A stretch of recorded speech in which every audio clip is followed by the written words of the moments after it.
हर 34 second में दुनिया का एक इंसान हार्ट अटैक से मर जाता है। और हम सबको लगता है कि इसका रीजन है हाई कोलेस्ट्रॉल। जी हाँ, कोलेस्ट्रॉल का बढ़ना आपके हार्ट के लिए बुरा है। लेकिन सच ये है कि कोलेस्ट्रॉल अकेला इतना ज्यादा डेंजरस नहीं है जितना कि हम सोचते हैं। सिर्फ कोलेस्ट्रॉल कभी भी हार्ट अटैक नहीं लाता जब तक इसके साथ एक और हिडन फैक्टर ना जुड़ जाए। और यह वही बात है जो 90% लोग और कभी कभी डॉक्टर्स भी इग्नोर कर देते हैं। हाय एवरीवन, मैं हूं डॉ प्रिया और पिछले 20 सालों में मैंने हजारों पेशेंट्स देखे हैं जिनकी रिपोर्ट्स में कोलेस्ट्रॉल बढ़ा हुआ था। इनमें से ज्यादातर पेशेंट्स सोचते थे कि बस कोलेस्ट्रॉल को कम कर लेंगे तो सब कुछ ठीक हो जाएगा, प्रॉब्लम खत्म हो जाएगी। लेकिन दोस्तों, असली तस्वीर इससे कहीं ज्यादा कॉम्प्लेक्स है। मुझे याद है, मैं एक पेशेंट से मिली थी। श्याम जी नाम था। 55 साल उम्र थी और उनका एलडीएल कोलेस्ट्रॉल 200 से भी ज्यादा था। सो उन्होंने फौरन मेडिसिन लेना शुरू कर दिया और 3 महीने बाद उनका कोलेस्ट्रॉल कम भी हो गया। लेकिन रिपोर्ट्स में यह पता चला कि इसके बावजूद उनकी नसों में रुकावट और ज्यादा गहरी होती जा रही थी। और यह सिर्फ श्याम जी की बात नहीं है। ये कहानी ऐसे हजारों लोगों की है जो कि इस बात से कंफ्यूज रहते हैं और पूछते हैं कि डॉक्टर मैम, कोलेस्ट्रॉल तो कम हो गया है लेकिन फिर भी मेरी ब्लॉकेज क्यों बढ़ती जा रही है? आई एम श्योर ये सवाल आपके मन में भी आ रहा होगा। तो चलिए सबसे पहले इसी सवाल का जवाब ढूंढने की कोशिश करते हैं और उसके बाद समझेंगे कि इस प्रॉब्लम का असली सॉल्यूशन क्या है। सिंपल भाषा में समझें तो हमारी आर्टरीज एक पाइप की तरह होती हैं जिनमें से ब्लड स्मूथली फ्लो करता रहता है।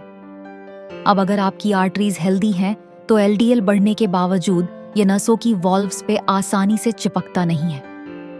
और अगर चिपक भी जाता है तो हमारी आर्टरीज इतनी ज्यादा लचीली बनाई है नेचर ने कि खून के प्रेशर से ये आसानी से फैल जाती है और ब्लड रुकता नहीं है बल्कि स्मूथली फ्लो करता रहता है।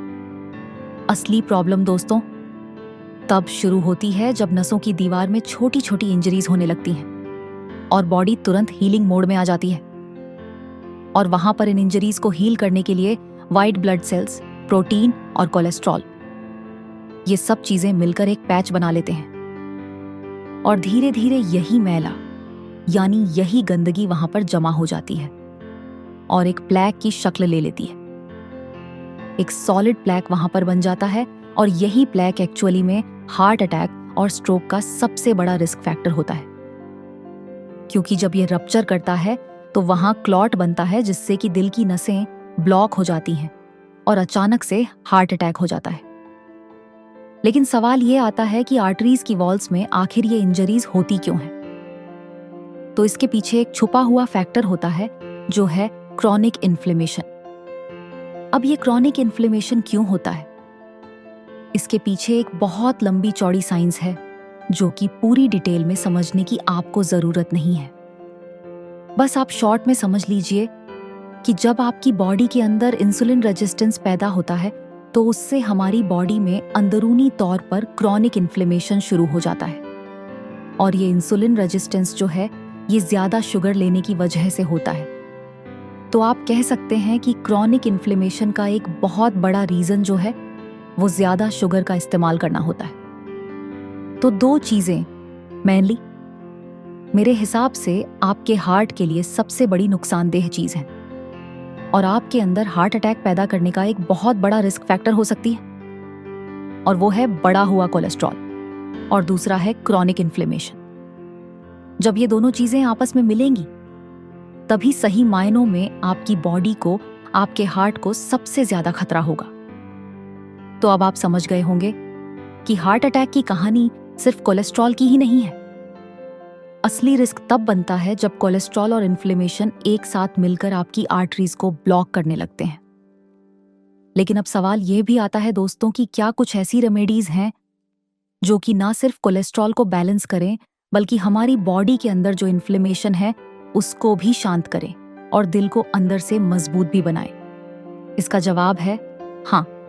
आयुर्वेद में हमें कुछ ऐसी बहुत ही बढ़िया रेमेडीज मिलती हैं जो कि एग्जैक्टली यही काम करती हैं।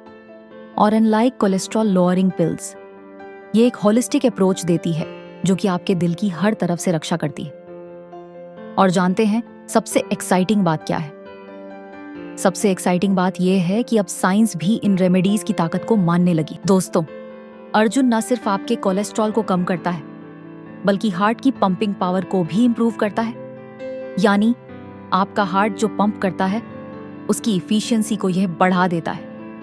और इसीलिए मैं इसे दिल का सबसे अच्छा, सबसे बड़ा डॉक्टर मानती हूँ। अर्जुन की छाल के अंदर टैनिन्स और फ्लेवोनॉइड्स होते हैं जो कि आर्टरीज के अंदर होने वाले डैमेज को हील करते हैं, हार्ट की मसल्स को स्ट्रांग बनाते हैं, हार्ट की पंपिंग पावर को बढ़ाते हैं और इन्फ्लेमेशन को भी शांत करते हैं। सोचिए, आपका हार्ट अगर एक पुराना इंजन है तो अर्जुन की छाल उस इंजन के लिए एक प्रीमियम इंजन ऑयल की तरह काम करती है, जिससे इंजन और ज्यादा अच्छे से चल पाता है। अर्जुन की छाल आपको बाजार में या ऑनलाइन पाउडर फॉर्म में आसानी से मिल जाएगी। तो बस आप रात को डिनर करने के 1 घंटे बाद 1 चम्मच यह पाउडर लीजिए, इसे 1 गिलास पानी में बॉईल करके काढ़ा बनाइए, छानिए और पी लीजिए। वैसे अर्जुन को अपने डेली रूटीन में शामिल करना उतना आसान नहीं है। ना यह हर जगह आसानी से मिलता है और ना इसे तैयार करना इतना आसान होता है। काफी टाइम कंज्यूमिंग होता है।